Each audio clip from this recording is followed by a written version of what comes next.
कितने नंबर आ रहे हैं? 640। इसमें बोलो तब समझ में आएगा। 640। 640 नंबर आ रहे हैं भाई के, और इन्होंने फाइनल ओएमआर से मिला लिया था। अभी जो कुछ चैलेंज होगा तो फाइनल ओएमआर एक बार और आएगा चैलेंज के बाद, उससे कुछ चेंज होगा क्या? सर लग रहा तो नहीं है, लेकिन एक बार वो पेडिग्री का क्वेश्चन उसका दिए तो दे सकते हैं, वो भी कंफर्म नहीं है सर। कंफर्म नहीं है तो क्या होगा? 640 से 636 हो सकते हैं, या 640 रह जाएंगे, या 644 हो जाएंगे, यही होगा, इससे ज्यादा नहीं होगा। फिजिक्स में कितने नंबर है? 145। 145 नंबर आ रहे हैं, ठीक है। तो आपने यकीन 2.0 से सारा लेक्चर देखा था? हाँ सर। यकीन प्लस भी फॉलो किया था? यकीन प्लस भी फॉलो किया। थोड़ा सा कि सारे? सही बताओ, झूठ मत आपके बोलना। लेक्चर सारे देखे सर, अभिषेक सर के नहीं देखे। एक ही बात है यार, जो मतलब अच्छा पढ़ाया था 11th और 12th। हाँ अच्छा, क्योंकि तुम मेरे से पढ़ रहे थे तो इसीलिए।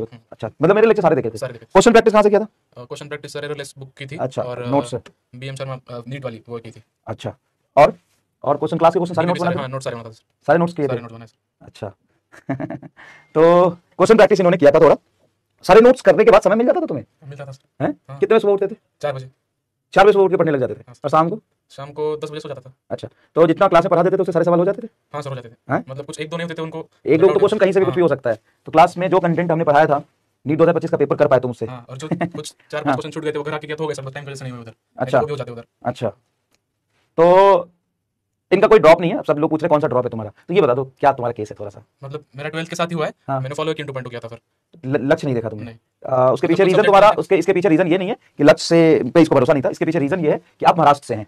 हाँ। और महाराष्ट्र में मैंने बात किया कि ये इसका ड्रॉप नहीं है भाई, ये 11th 12th दोनों साल में सिर्फ यकीन से पढ़ा है, और यकीन से पढ़ते पढ़ते 11th भी यकीन से पढ़ा है, 12th भी यकीन से पढ़ा है, और यकीन से पढ़ते पढ़ते इनका ये था कि महाराष्ट्र बोर्ड में 11th में 12th के कुछ चैप्टर्स होते हैं। हाँ सर। और 12th में कुछ 11th के चैप्टर होते हैं, इसीलिए इन्होंने यकीन 2 को फॉलो किया था। ये रीजन है बस। मतलब स्कूल में भी हमारा 11 12 साथ में लेते थे, इसलिए मुझे वहाँ पे कोप अप करने के लिए यहाँ से भी पढ़ना पड़ता था, इसलिए मैंने यकीन नहीं लिया था 13 से।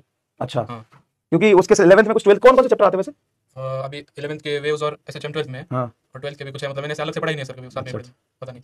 टाइम टेबल क्या होता है? तुम 4 बजे उठ जाते थे सुबह? हाँ। 4 बजे भाई उठ जाता था, 4 बजे। तुम्हारी बैच का देखो, ये 11th और 12th दोनों यकीन 2.0 से पढ़ा है। 4 बजे सुबह उठ जाते थे, और एक बात बताओ फिर क्या करते थे? फिर सर स्कूल जाना? 6 बजे 6 साढ़े 6 तक पढ़ता था। हाँ। बाद में नहा के फिर स्कूल जाता था 7 बजे। हाँ, 7 बजे स्कूल जाता था। अच्छा, ठीक है। फिर 7 से 2 या फिर 3 बजे आता था स्कूल से। 2 बजे स्कूल से आता था, ठीक है। फिर वहाँ से आने के बाद खाना वाना खा के 4 बजे तक बैठ जाता था सर। 4 बजे तक पढ़ना 3 शुरू? बजे है तो 4:30 तक, 2 का है तो 3:30 तक। अच्छा, 2 या 3 के बीच में तो 1-1.5 घंटे का गैप हुआ, 4 बजे पढ़ने बैठ जाते थे, ठीक है। बाद में 4 से 10 के बीच में 1 घंटे का मतलब गैप होता होगा, 1 घंटा कभी 1.25 घंटा, बाकी पढ़ता था सर उसमें।